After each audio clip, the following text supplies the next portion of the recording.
Hello, children.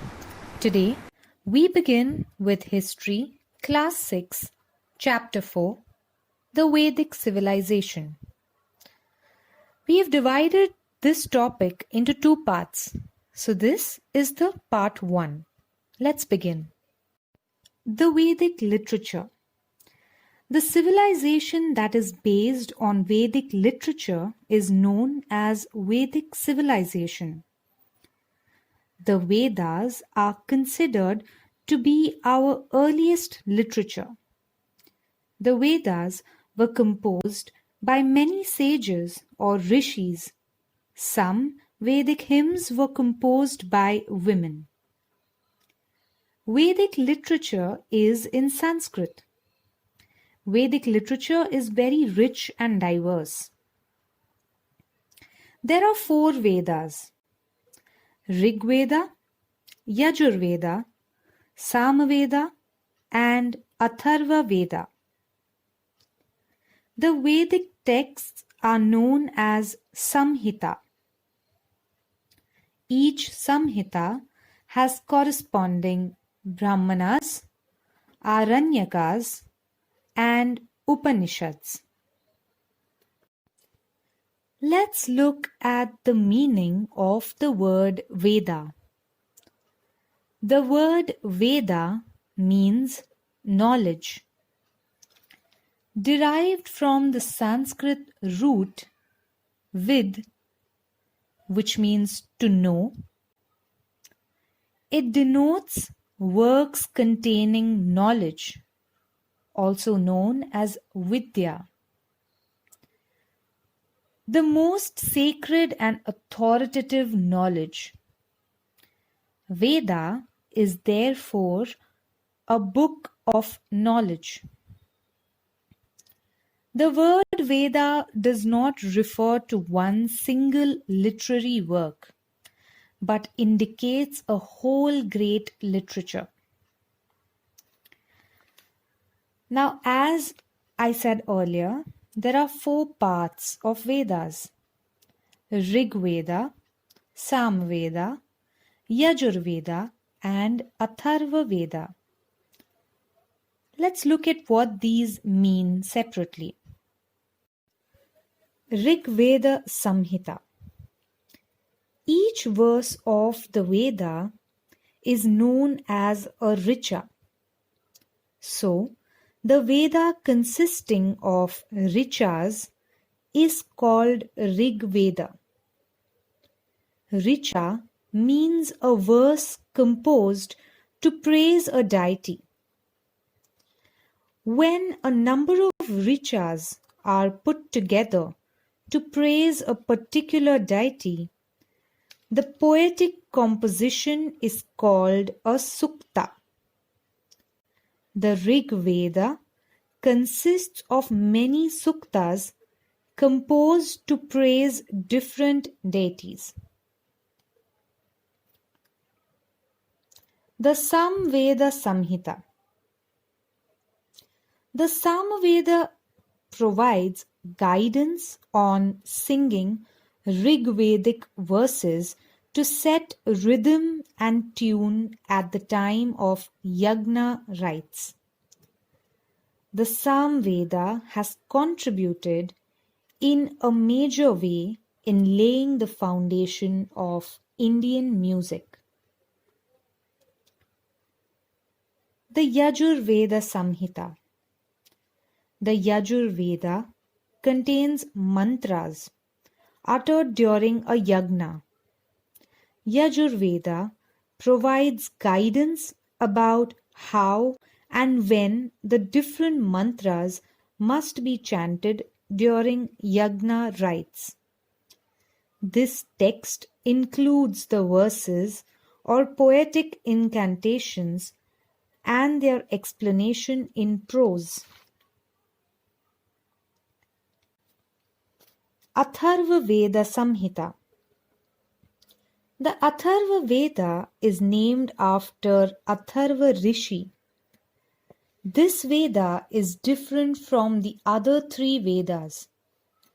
It is more concerned with many things in the day-to-day life of the people. It includes solutions to adversities and diseases. It also provides information about medicinal herbs. The Atharva Veda provides guidance to a king about the way he should administer his kingdom. The Brahmana texts, Aranyakas and the Upanishads were written after the composition of the Samhitas. They are also included in Vedic literature. What is Brahmana texts? They were composed to provide guidance on using Vedic mantras in yagna rituals. Each Veda has independent texts called Brahmanas. What are Aranyakas? Aranyakas consists of the reflections or thoughts expressed after meditating with deep concentration in forests or wilderness. The Aranyakas are concerned with accurate performance of yagna rites. What are Upanishads?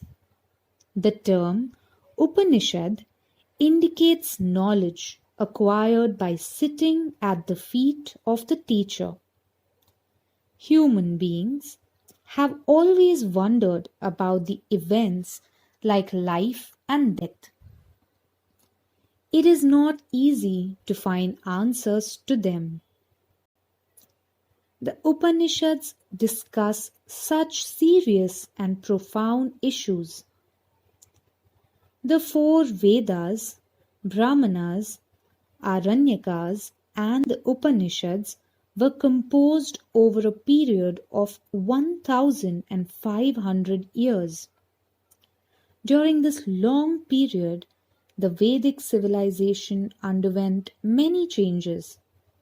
The Vedic literature is an important source for the study of those changes and of the day-to-day life in the Vedic period. Previously, we learned in Rigveda Samhita, when a number of richas are put together to praise a particular deity, the poetic composition is called a sukta. Did you know the meaning of some suktas? It goes like, O Almighty, make it rain plenty. May we get a plentiful crop in our field. May there be plenty of milk for our children. May the cows come to our homes and stay happily in their pens.